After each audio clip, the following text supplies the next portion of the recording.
my love of action games in general. But as the series has gone on, it's kept its place in my heart because they aren't just about killing every enemy in a room, they're about how you killed every enemy.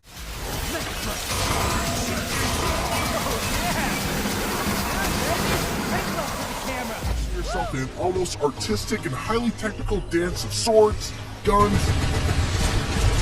and lots of jump cancels. Devil May Cry 5 is the new pinnacle of this particular subset of the genre, thanks to a perfectly paced campaign that mixes in 3 completely different playstyles, a fun and satisfying story, and quite simply, one of the best combat systems you'll find.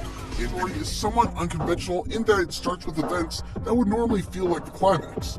You're thrown right into a fight that you're meant to lose. After Dante stays behind to let Nero and a new character named V escape from a superpowered demon king named Urizen, the story jumps around a time period of a couple of months, rotating through perspectives as it tells the present-day story of Dante, Nero, and V, while also explaining the circumstances that led to Urizen's rise to power and V's quest to take him down.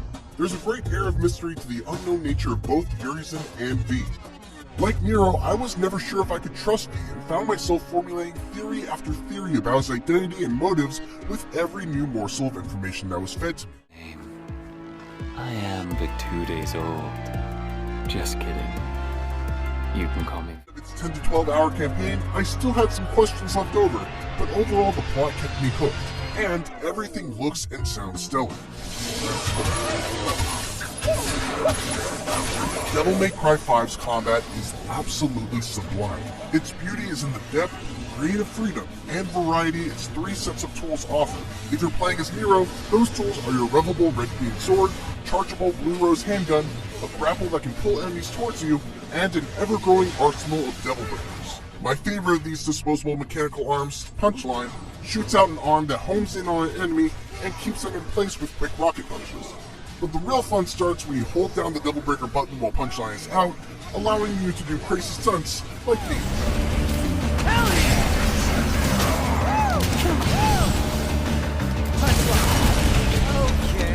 Okay.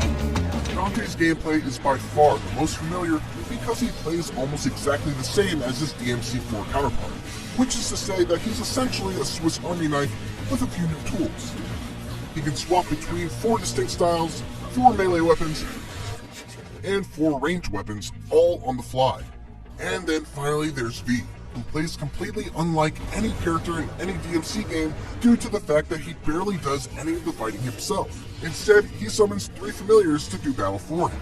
Your familiars can't actually kill anything though, so V has to do some pretty cool teleporting around and deliver the finishing blows. Using V effectively has a pretty steep learning curve, even by DMC standards, due to the fact that you don't actually have directional control over your minions.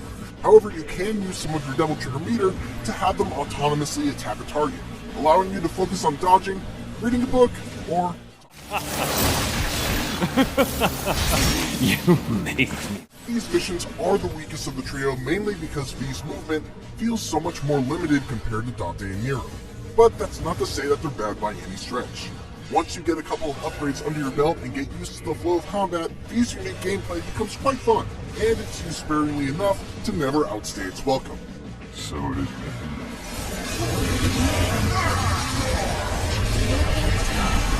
Though the DMC games have a bit of a reputation for being difficult, on its default settings, DMC 5 isn't terribly hard. When you die, you can use a gold orb to revive on the spot, with all of your health and Devil Trigger meters refilled. And those gold orbs, they aren't that hard to come by. If you do run out, you can also revive with the much more common red orbs. Any lack of base difficulty though is made up for with the challenge of getting SSS ranks.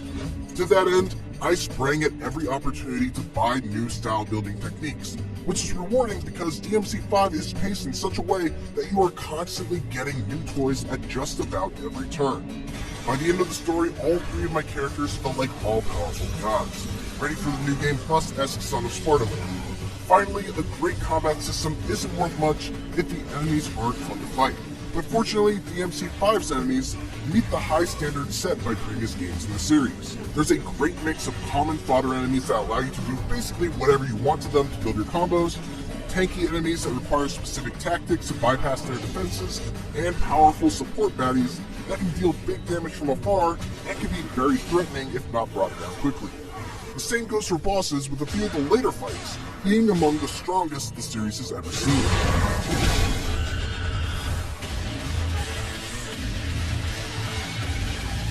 The question of which Devil May Cry game is the best has gotten much easier with Devil May Cry 5. The combat is the strongest the series has seen to date, with a story that does a great job of balancing all three of its main characters and doling out rewarding bits of its mysterious story at an enticing pace.